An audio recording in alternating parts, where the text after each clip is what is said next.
Hello, I'm Jaxon Hart, and I'm going to be presenting my study, Why Do We Joke About Killing Ourselves? Suicide, Stigma, and Humor, as supervised by Dr. Stephanie Richmond at Baldwin Wallace University.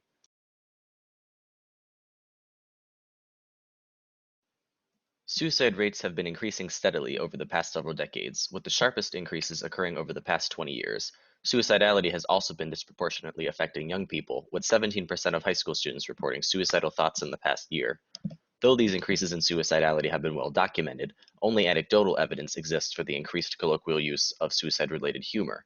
Social media sites do provide some support for this, with over 225,000 posts on Instagram being tagged with hashtag #KillMyself. Given the increase of suicidal-related humor and suicide itself, we sought to find out if the use of this suicidal humor is related to suicidality, and if so, how the use of this humor might allow people to publicly discuss their suicidality while evading the stigmatic responses one might receive if they were to seriously address the issue.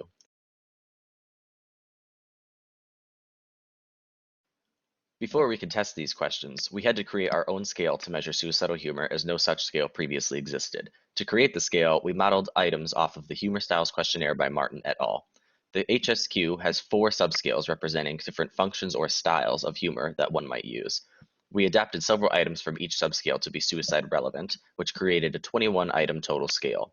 We gave this new suicidal humor scale to 79 students at Baldwin Wallace University and conducted a factor analysis to determine the structure of the scale. From this factor analysis, we discovered that despite the 4 HSQ subscales from which items were modeled from, items on the SHS largely loaded onto a single factor. The SHS's unidimensional structure may indicate that suicidal humor functions as a single variable, with differences in its use being more quantitative than qualitative. We also ran correlations between mean scores on the SHS and each subscale of the HSQ.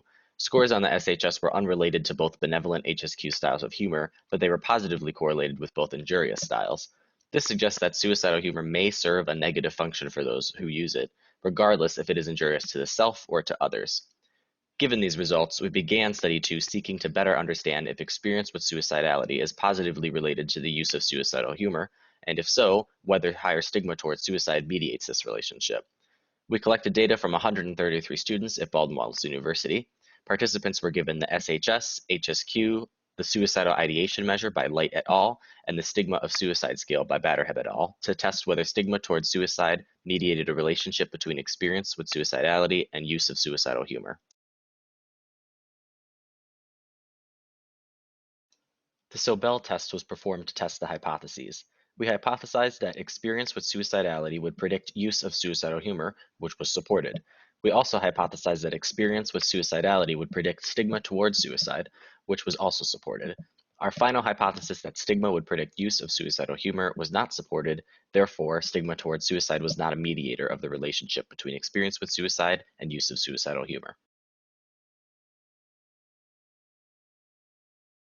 Though our main hypothesis was not supported, we discovered novel findings that provide several directions for future research. Firstly, our development of the suicidal humor scale confirms the colloquial use of suicidal humor and provides insight as to what the purpose of the suicidal humor may be.